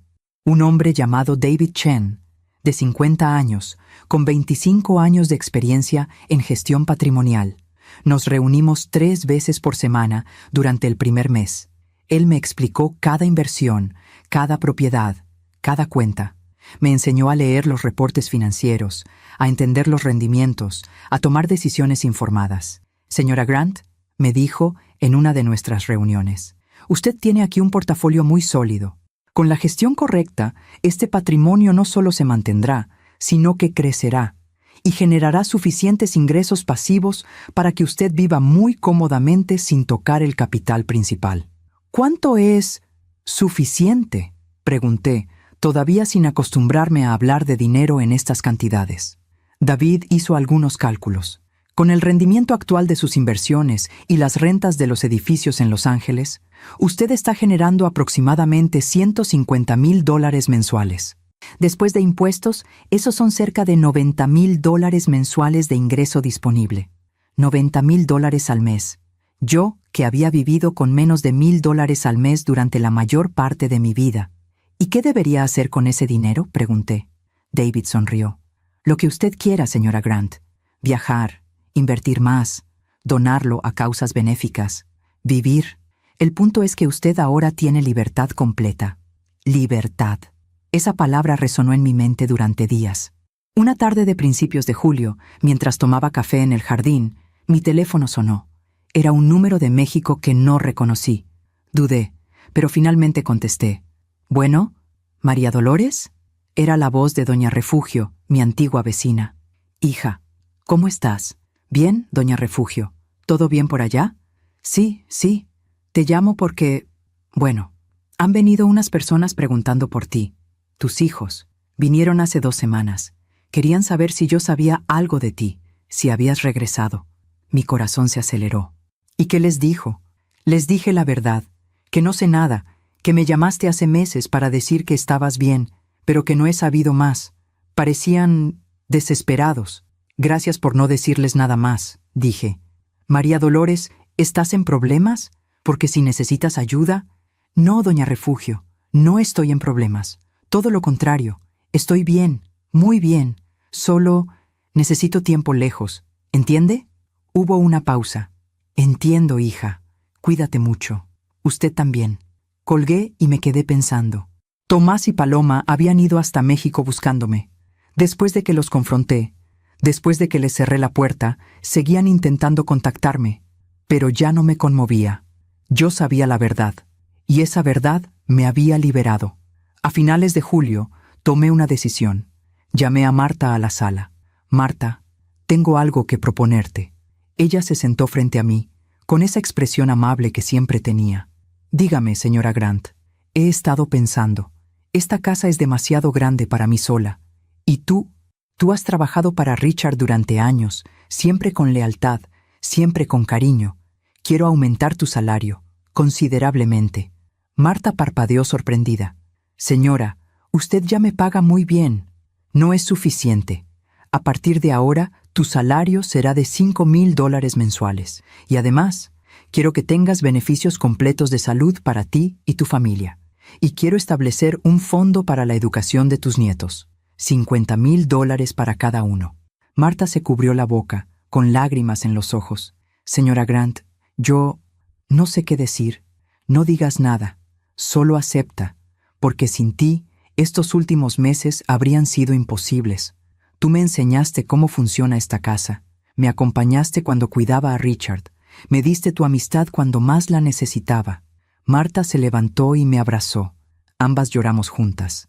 Esa noche, sola en mi habitación, abrí el sobre manila que Richard me había dado. Las fotografías de mis hijos. Las transcripciones de sus conversaciones. Las miré por última vez. Y luego, una por una las rompí. No por rabia, no por venganza, sino por liberación. Yo ya no necesitaba aferrarme a ese dolor. Ya no necesitaba pruebas de su traición para justificar mis decisiones. Sabía quién era yo ahora, y eso era suficiente. Tomé una decisión más esa noche. Llamé al señor Morrison. Señor Morrison, quiero hacer algo. Quiero establecer una fundación. ¿Qué tipo de fundación?, preguntó con interés. Una fundación para mujeres mayores en situaciones de vulnerabilidad. Mujeres que han sido abandonadas por sus familias. Mujeres que necesitan apoyo, recursos, dignidad. Hubo un silencio al otro lado de la línea. Luego, creo que al señor Grant le habría encantado esa idea. A mí también me encanta, dije. Quiero llamarla Fundación Catherine y Richard Grant, en honor a ellos. Es perfecto. Empezaré a preparar los documentos. Y quiero hacer la primera donación de $1 millón. El señor Morrison se aclaró la garganta. Será un honor ayudarla con esto, señora Grant. Después de colgar, me senté en el balcón de mi habitación. Era una noche clara.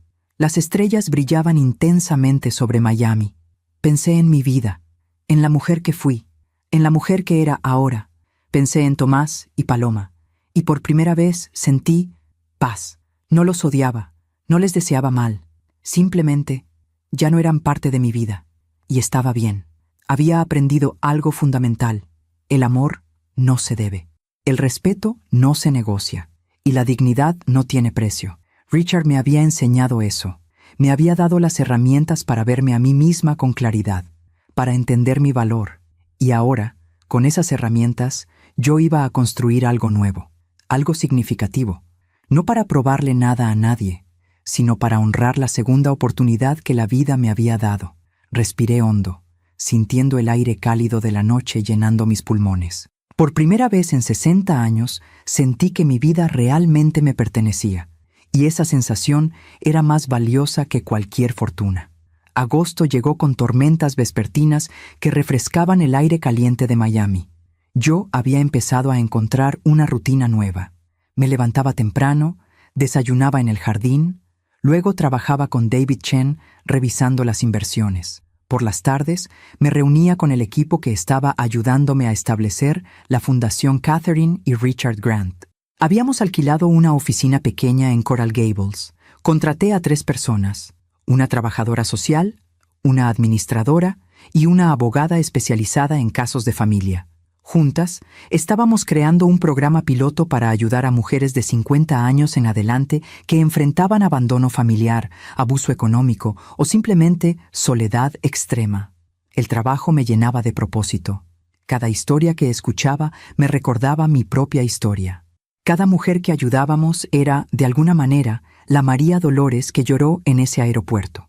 Una tarde de mediados de agosto, mientras revisaba solicitudes de ayuda en mi oficina casera, mi teléfono sonó.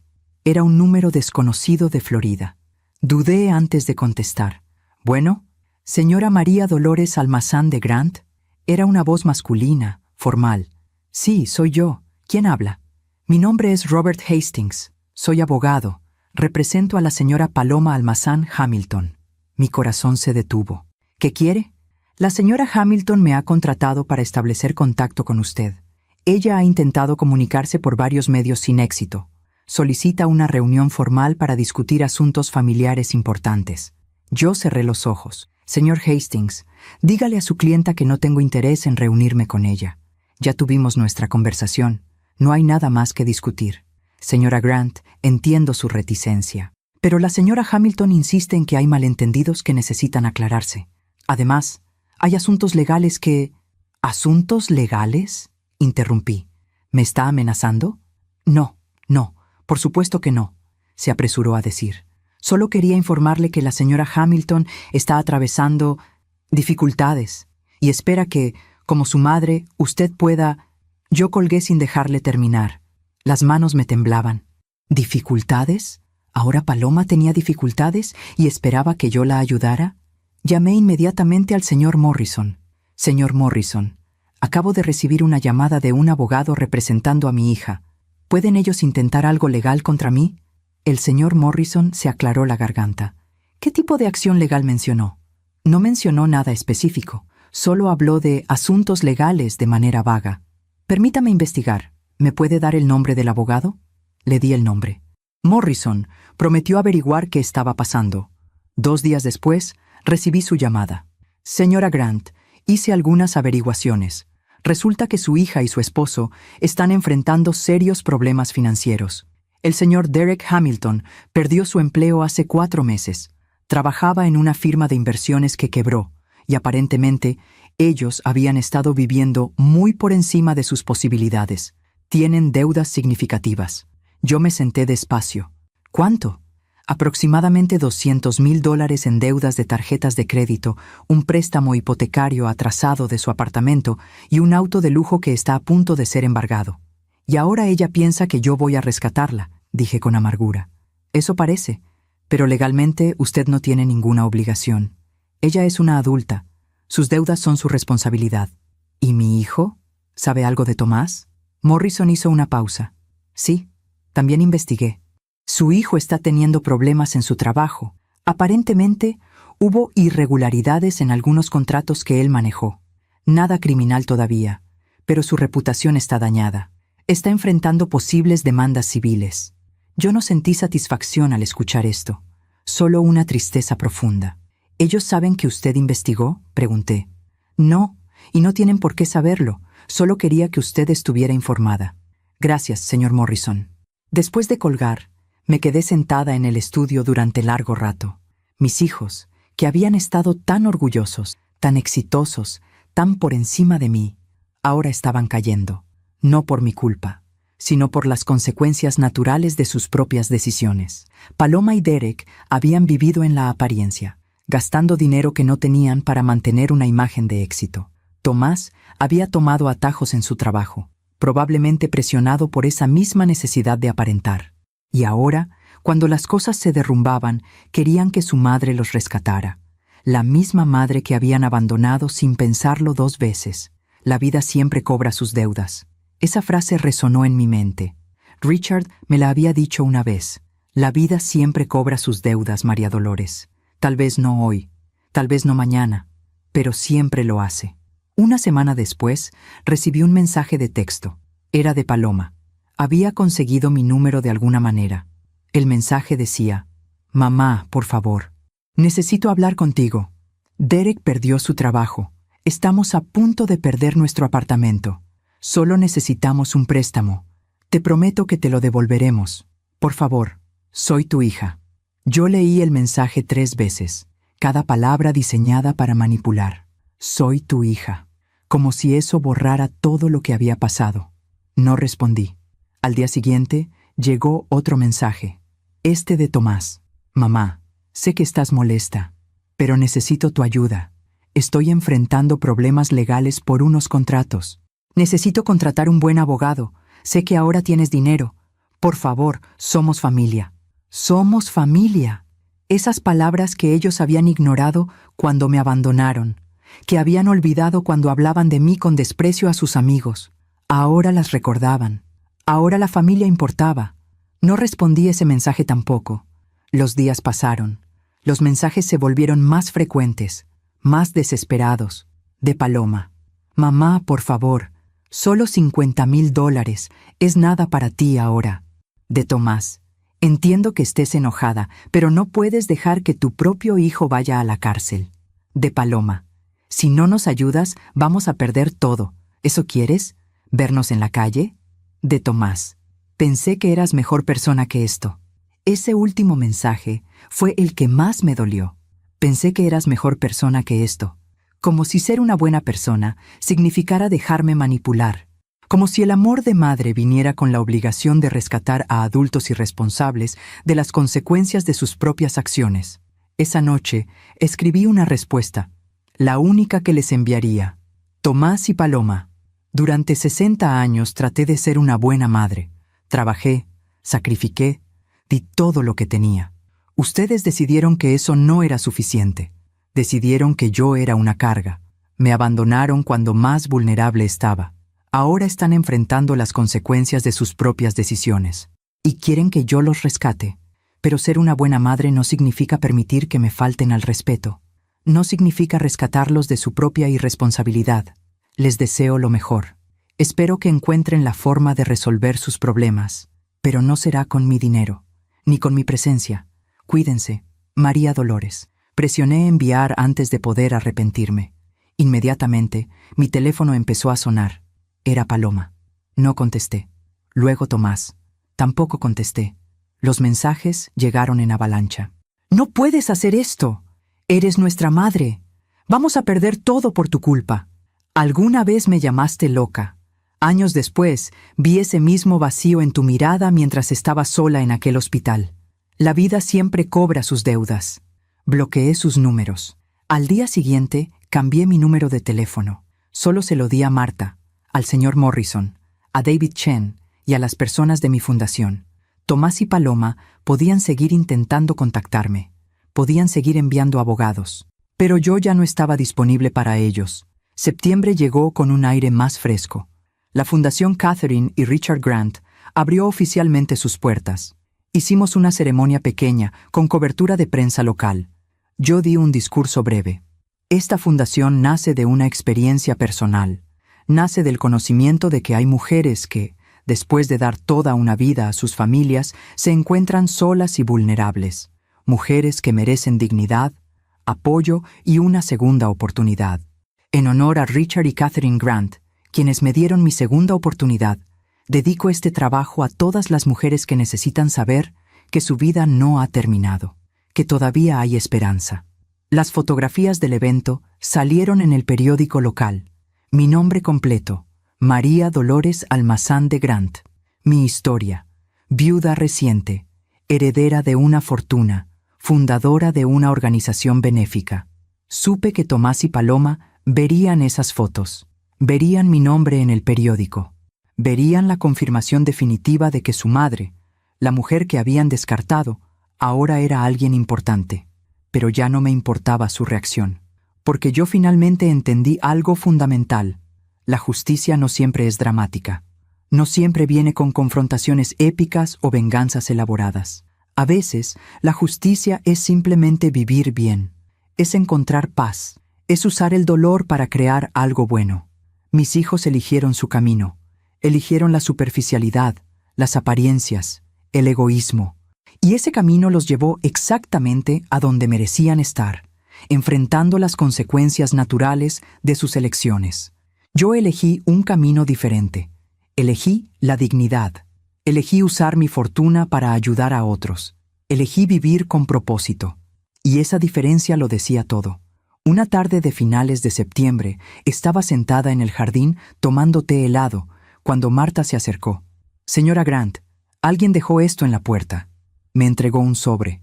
Reconocí la letra inmediatamente. Era de Paloma. Lo abrí con manos temblorosas. Dentro había una carta escrita a mano. «Mamá, perdimos el apartamento. Derek y yo nos mudamos a un lugar más pequeño, mucho más pequeño. Tuve que vender mi auto, mi ropa de diseñador, todo. Estoy trabajando en un trabajo que odio, ganando una fracción de lo que solía ganar. Y todos los días pienso en ti, en cómo te traté, en lo que te hicimos. No espero tu perdón, no espero tu ayuda. Solo quiero que sepas que finalmente entiendo. Entiendo lo que fue trabajar duro toda tu vida. Entiendo lo que fue sacrificarte por nosotros. Entiendo el dolor que te causamos. Y lo siento. De verdad lo siento. Aunque sé que es demasiado tarde. Paloma». Yo doblé la carta despacio. Sentí lágrimas en mis ojos, pero no eran lágrimas de tristeza. Eran lágrimas de cierre.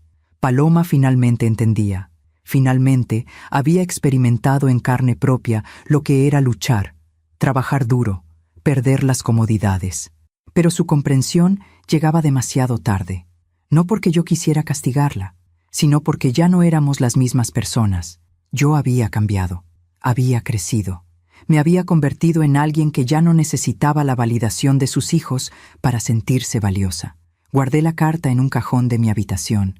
Tal vez algún día respondería, tal vez no, pero por ahora mi vida seguía adelante, con propósito, con dignidad, con paz, y eso era más de lo que jamás soñé posible. Hoy es diciembre de 2024. Han pasado 14 meses desde aquella tarde terrible en el aeropuerto de Miami. 14 meses desde que mis hijos me abandonaron. 14 meses desde que conocí a Richard Grant. Estoy sentada en el mismo jardín donde Richard y yo tomábamos café cada mañana. El árbol de Navidad que Marta decoró brilla suavemente a través de las ventanas de la sala. Las luces blancas se reflejan en la fuente de piedra del patio. Todo es tranquilo, hermoso, pacífico. Tengo 60 años. Pronto cumpliré 61. Y por primera vez en mi vida no temo envejecer, porque ahora sé que la edad no me quita valor. Al contrario, me lo ha dado. La Fundación Catherine y Richard Grant ha ayudado a 43 mujeres en estos últimos 4 meses. 43 mujeres que, como yo, se sintieron invisibles, descartadas, sin valor. Les hemos dado apoyo financiero temporal, asesoría legal, terapia y, lo más importante, dignidad. Una de esas mujeres se llama Rosa. Tiene 65 años. Sus hijos la dejaron en un asilo de ancianos hace 3 años y nunca volvieron a visitarla. Cuando llegó a nuestra fundación, apenas hablaba. Tenía esa mirada vacía que yo reconocí inmediatamente, la misma que vi en mi propio reflejo hace 1 año. Ahora Rosa vive en un apartamento que la fundación le ayudó a conseguir. Trabaja en la oficina como voluntaria, ayudando a otras mujeres que llegan con sus historias de abandono. Y cuando sonríe, sus ojos brillan con algo que pensó que había perdido para siempre: esperanza. «Usted me salvó la vida», me dijo hace unos días. «No», le respondí tomando su mano. «Tú te salvaste a ti misma. Yo solo te mostré que valías la pena». Esas conversaciones me llenan el alma de una manera que nunca experimenté criando a mis propios hijos, porque estas mujeres me eligen confiar en mí, eligen escucharme, no por obligación, sino por gratitud genuina. He viajado un poco. En octubre fui a París durante 2 semanas. Siempre había soñado con ver la Torre Eiffel, caminar por los Campos Elíseos, tomar café en un bistró francés. Y finalmente lo hice, sola, pero no sintiéndome sola, disfrutando cada momento, cada vista, cada experiencia. En noviembre fui a Vermont, al pueblo donde Richard y Catherine tenían su casa de campo. La casa todavía existe, ahora es mía también. Es una cabaña hermosa, rodeada de árboles que en otoño se visten de rojo y dorado, exactamente como Richard me había descrito en su sueño. Me quedé ahí 1 semana, caminando por los bosques, leyendo junto a la chimenea, sintiendo la presencia de Richard y Catherine en cada rincón de esa casa llena de recuerdos. Una noche, mientras miraba el fuego, sentí una paz profunda y le hablé a Richard como si pudiera escucharme. «Cumplí mi promesa», le dije. «Estoy viviendo. Estoy siendo feliz. Estoy usando tu regalo de la manera correcta». Y juro que sentí una brisa cálida recorrer la habitación, aunque todas las ventanas estaban cerradas, como si él me estuviera respondiendo, como si me estuviera diciendo: «Lo sé, estoy orgulloso de ti». En cuanto a mis hijos, no he vuelto a saber de ellos desde la carta de Paloma en septiembre. No sé si resolvieron sus problemas financieros. No sé si Tomás evitó los problemas legales. No sé cómo están sus matrimonios, sus vidas. Y está bien no saberlo, porque yo finalmente entendí algo que me tomó 60 años aprender. El amor no se demuestra con sacrificio constante. El amor verdadero se demuestra con respeto mutuo, con reciprocidad, con presencia genuina. Yo les di amor de madre, les di sacrificio, trabajo, dedicación, pero ellos nunca me dieron respeto, nunca me dieron reciprocidad, y cuando más los necesité, no estuvieron presentes. Esa no es una relación de amor, Es una relación de deuda. ¿Y yo ya pagué suficiente? ¿Los perdoné? Esa es una pregunta complicada. No siento rencor hacia ellos. No les deseo mal. Si algún día leo en el periódico que lograron salir adelante, me alegraré por ellos. Si algún día escucho que enfrentaron más dificultades, sentiré una tristeza distante, como la que se siente por extraños que sufren. Pero ya no son parte de mi vida. Ya no ocupan ese espacio en mi corazón que antes les reservaba. ¿Es eso perdón? ¿O es simplemente indiferencia? No lo sé. Y he aprendido que no necesito tener todas las respuestas. Lo que sí sé es esto. Merezco gente en mi vida que me valore, que me vea, que me respete. Y si mis propios hijos no pueden darme eso, hay otras personas que sí pueden. Como Marta, que se ha convertido en mi confidente y amiga. Como las mujeres de la fundación, que me recuerdan diariamente por qué este trabajo importa. Como David Chen, mi asesor financiero, que me trata con paciencia y respeto mientras aprendo a navegar este nuevo mundo de finanzas. He construido una familia elegida, no de sangre, sino de conexión genuina. Y esa familia me llena más que la biológica jamás lo hizo. Esta mañana, mientras desayunaba, recibí una llamada del señor Morrison. Señora Grant, tengo noticias. Su hija Paloma intentó presentar una demanda alegando negligencia familiar. Básicamente, argumentando que usted tiene la obligación legal de ayudarla financieramente. Yo sentí que el estómago se me revolvía. Y el juez desestimó el caso inmediatamente. No hay ninguna ley que obligue a un padre a sostener financieramente a hijos adultos, especialmente cuando esos hijos tienen historial de abandono hacia el padre. El juez incluso le advirtió a Paloma que presentar demandas frívolas podría resultar en sanciones. Yo cerré los ojos, sintiendo un alivio enorme. Gracias por informarme. Hay algo más, continuó Morrison. Después de la audiencia, Paloma le pidió al juez que le transmitiera un mensaje a usted. ¿Qué mensaje? Que lo siente, que finalmente entiende que usted no les debe nada y que espera que algún día, cuando haya demostrado un cambio real, usted pueda considerar no una reconciliación completa, pero al menos una conversación. Yo me quedé en silencio por unos segundos. Luego dije, dígale al juez que recibí el mensaje y que tal vez algún día, pero no hoy. Entendido, señora Grant. Después de colgar, salí al jardín. El sol de diciembre brillaba suavemente. Los pájaros cantaban en las palmeras. La brisa olía a jazmín. Me senté en el mismo banco donde Richard y yo nos sentábamos. Cerré los ojos y respiré profundamente. Tal vez algún día Paloma y Tomás cambien realmente. Tal vez algún día entiendan no solo intelectualmente, sino en sus corazones, el daño que causaron. Tal vez algún día se conviertan en personas capaces de amar sin condiciones, de dar sin esperar, de valorar sin necesitar una crisis primero. Y si ese día llega, si veo un cambio genuino sostenido durante años, no meses, tal vez yo pueda considerar una conversación. Pero no será porque ellos lo necesiten, será porque yo elija dársela, porque ahora yo soy quien decide. Yo soy quien tiene el poder. No el poder del dinero, aunque eso ayuda, sino el poder de saber quién soy y lo que merezco. Anoche, mientras revisaba algunos documentos en el estudio, encontré algo que Richard había dejado escondido en uno de los libros de la biblioteca. Era una carta, dirigida a mí, fechada 3 días antes de morir. La abrí con manos temblorosas y leí: Mi querida María Dolores, si estás leyendo esto, significa que ya me fui, y espero que hayas cumplido tu promesa de vivir plenamente. Quiero que sepas algo. Estos últimos meses contigo fueron los mejores de mis últimos años. Me devolviste algo que pensé que había muerto con Catherine, la capacidad de sentir que importaba para alguien. No por mi dinero, no por mi apellido, sino por ser simplemente yo. Te dejé mi fortuna no porque la necesitaras, sino porque sabía que la usarías bien. Sabía que no te convertirías en alguien consumida por la avaricia o la vanidad. Sabía que encontrarías una manera de convertir tu dolor en propósito. Y si tus hijos algún día intentan contactarte, recuerda esto: el arrepentimiento verdadero se demuestra con acciones, no con palabras. Con cambio sostenido, no con promesas vacías. No te dejes manipular por la culpa. Tú no les debes nada, pero si ellos logran demostrarte que han cambiado realmente, Tú decides si quieres darles una oportunidad, porque ese es tu poder ahora. Tú decides. Gracias por cuidarme. Gracias por verme. Gracias por ser exactamente quien eres. Con todo mi cariño, Richard.